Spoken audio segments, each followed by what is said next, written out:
இதை விட ஒரு சாட்சி வேணுமா?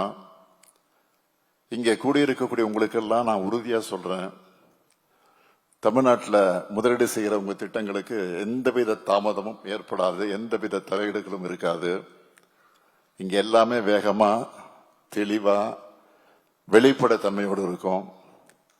இந்த அரசு தொழில் நிறுவனங்கள் மற்றும் மக்களுடன் தமிழ்நாட்டோட வளர்ச்சிக்காக பார்ட்னர்ஷிப்பாக அமைச்சிருக்கிறோம். $1 டிரில்லியன் பொருளாதாரத்தை நோக்கி திராவிட மாடல் ஆட்சி இன்றைக்கு வேகமா நடைபோடுது.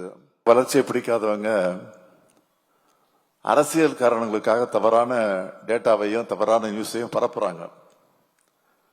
ஆனா உண்மையான டேட்டாவை சொல்றேன். நாங்க ஆட்சிக்கு வர்றதுக்கு முன்னாடி 62,413 நிறுவனங்கள் இருந்த இந்த தமிழ்நாட்டில் இப்போ 79,185 நிறுவனங்கள் இருக்கு. அதாவது 16,772 நிறுவனங்கள் அதிகரிச்சிருக்கு. 29,64,000 பணியாளர்கள் அதிகரிப்பதாக டேட்டாவை ரிலீஸ் பண்ணியிருக்காங்க. இதை விட தொழில் வளர்ச்சியில தமிழ்நாடு வளர்ச்சி அடைஞ்சிருக்கு என்பதற்கு டேட்டா தேவையா?